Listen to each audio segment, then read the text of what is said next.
No último vídeo, eu comecei a falar a respeito da psiquiatria preventiva ou saúde mental comunitária, que você teve sua origem lá nos Estados Unidos, na década de 1950 e 1960. Teve aí, considerado o fundador e o principal autor dessa corrente, Gerald Kaplan. E essa corrente vai se tratando a respeito de uma crítica que é feita pelo modelo hospitalar de tratamento da doença mental, dos transtornos mentais, inclusive tendo aí um discurso na época do presidente Kennedy, um decreto, que pedia maior atenção para esses cuidados. Isso vai tendo origem assim, lá nos Estados Unidos exatamente em uma época em que a sociedade estava pegando fogo, depois da Guerra do Vietnã, durante a Guerra do Vietnã, a partir do do surgimento de movimentos de jovens, que vão buscar no uso de drogas, em adesão a gangues e a movimentos políticos, uma forma de viver essa sociedade com todas as suas problemáticas, E eu comentei até que é curioso, que começa a se pensar assim sobre saúde mental, sobre crise social, problemas políticos a partir da transgressão dos jovens, Eu acho que isso é bem sintomático para a nossa sociedade moralista, Kaplan adotava uma teoria teológica inspirada no modelo da história natural das doenças, de Livell e Clark, que pressupõe uma linearidade no processo de saúde e enfermidade e uma evolução, paradoxalmente, ahistórica das doenças. Por consequência, em seu entendimento, todas as doenças mentais poderiam ser prevenidas, desde que detectadas precocemente. Veja os problemas aqui, Primeiro, como que a gente pensa uma doença real sendo ahistórica, sem uma história, Aqui no meu trabalho de psicólogo, a gente precisa saber a respeito da história, dos sintomas, do transtorno, do sofrimento, doença, como preferir. E curioso também, que ele se inspira no modelo de história natural das doenças, Quando a gente fala de sofrimento psíquico, e o que a psiquiatria chama de transtornos, não tem nada de natural. Claro que deve ter ali uma influência biológica, algo mais orgânico, mas não se resume, não se reduz a isso. Então, assim, bem problemático, E a ideia de que doenças mentais poderiam ser prevenidas se detectadas, como se eu vou detectar isso, Como que eu vou classificar isso? A partir de que critério? É muito complicado, muito problemático. Na medida em que as doenças mentais eram entendidas como males da sociedade, julgava-se poder prevenir e erradicar os males da sociedade.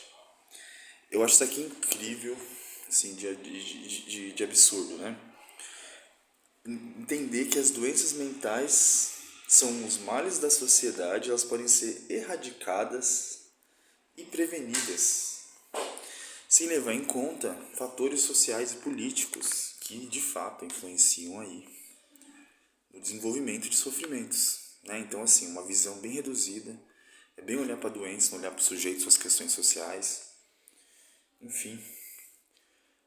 Então, a busca de suspeitos, entre aspas aqui, expressão utilizada pelo próprio Kaplan, foi uma estratégia muito importante no sentido de detectar pessoas que poderiam desenvolver uma patologia mental para tratá-las precocemente. De novo, isso é muito perigoso, porque dependendo do contexto, do olhar, o que a gente vai considerar desviante, O que pode ser detectado como patologia para a gente prevenir? É muito vago, Me parece muito baseado numa visão adaptatista, adaptativa, normalista.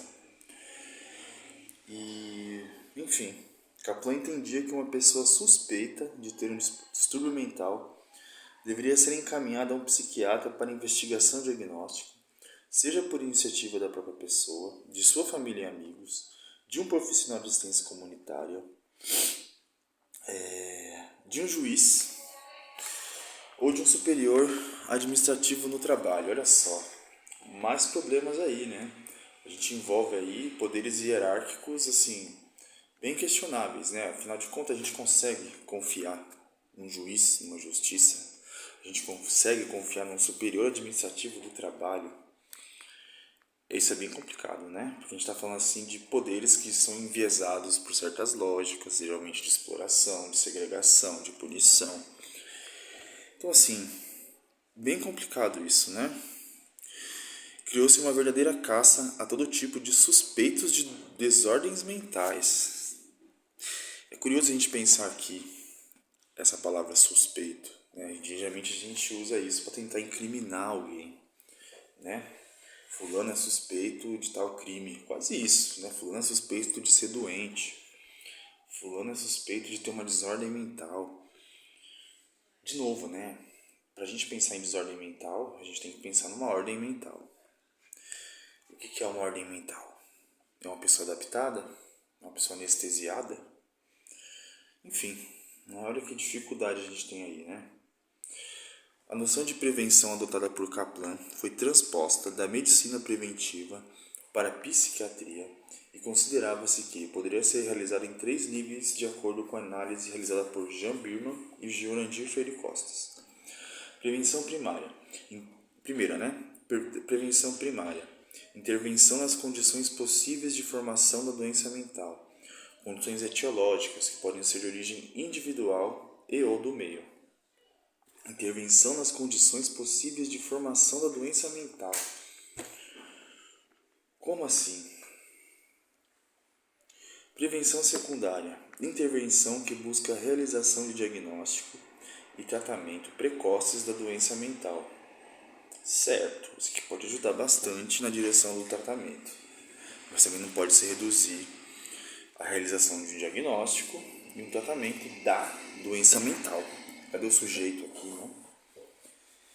Prevenção terciária, que se define pela busca da readaptação do paciente à vida social após sua melhora. É a palavra-chave que aparece aí, né? Adaptação, readaptação. Não que a gente não precise, de alguma forma, se adaptar à lógica social, à civilização, às leis. Agora, assim, quando a gente usa isso como objetivo de tratamento, uma readaptação ao quê, né? Será que ele já foi adaptado para se readaptar? Será que a adaptação vai dar jeito na desordem dele? São pressupostos que a gente tem que questionar, né? Porque está sendo colocado aqui muitos significantes, né? Que são muito problemáticos. Para a intervenção preventiva, um conceito passou a ser estratégico, o conceito de crise, construído fundamentalmente a partir das noções de adaptação e desadaptação social, oriundos da sociologia, que permitiu a ampliação da ação psiquiátrica para além da noção mais restrita da doença mental. Vamos ver aqui se eu consigo terminar nesse vídeo. Tem 2 aspectos aqui em relação às crises, né? De acordo com os mesmos autores, as crises foram classificadas em 1. Evolutivas, quando relacionadas a processos normais do desenvolvimento físico, emocional ou social. Em tais processos, na passagem de uma fase a outra fase da vida, a conduta não estaria caracterizada por um padrão estabelecido. Tratar-se-ia de um período transitório, quando o indivíduo perderia sua caracterização anterior, sem, no entanto, adquirir uma nova organização. Na hipótese de os conflitos gerados não serem bem absorvidos, poderiam levar à desadaptação, que, não sendo elaborados pela pessoa, poderiam conduzir à doença mental. Aqui, quando fala do processo evolutivo, né, nessa linha aqui da intervenção da preventiva, né, intervenção preventiva, a gente pensa na crise, primeiro assim, que acontece durante as fases da vida, de criança para adolescente, tem uma crise ali existencial, adolescência para a fase adulta, da fase adulta para a maturidade, da maturidade para a velhice. Então essas crises acontecem porque toda a vida do sujeito vai se reorganizando e nem sempre está pronto para isso. Se é que existe um preparo para isso, eu acho que não, né? Mas o que me chama a atenção aqui é exatamente isso aqui de... como que é? Os conflitos, né, gerados não serem bem absorvidos podem levar à desadaptação. E a desadaptação leva à doença mental. Então a ideia aqui é de que algo que a gente possa pensar perto de uma saúde é uma adaptação. Então é problemático isso, mais uma vez. Outro aspecto das crises são acidentais, quando precipitadas por alguma perda ou risco, por exemplo, desemprego, separação conjugal, falecimento de uma pessoa querida.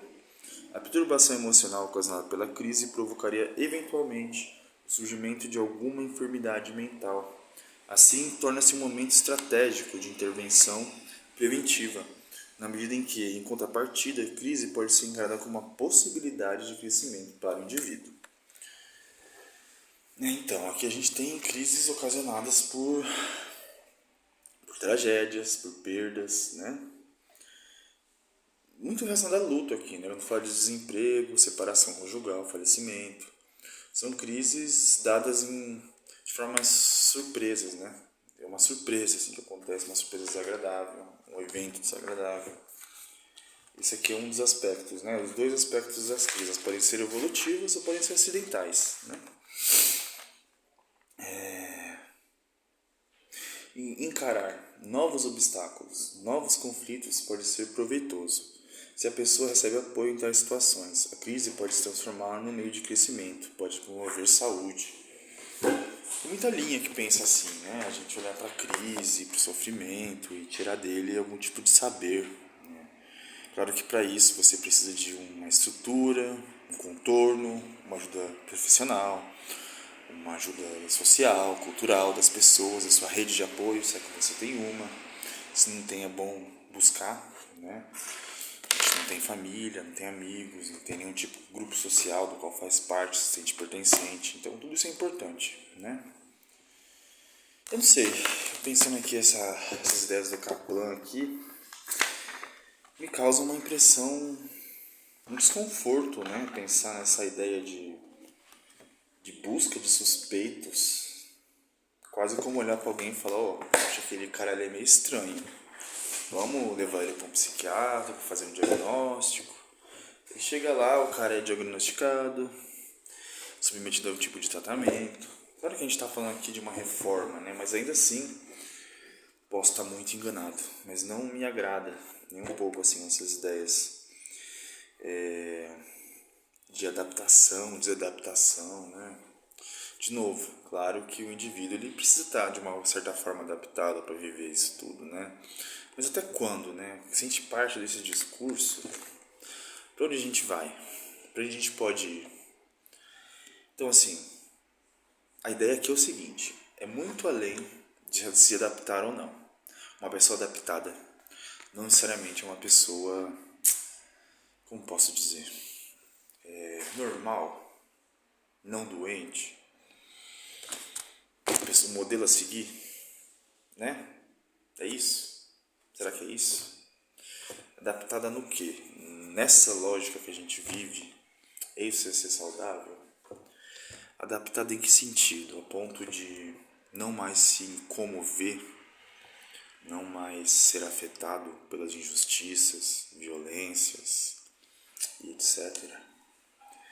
É assim que a gente cuida da nossa saúde mental, se adaptando a uma lógica que potencializa a possibilidade de sofrimento psíquico?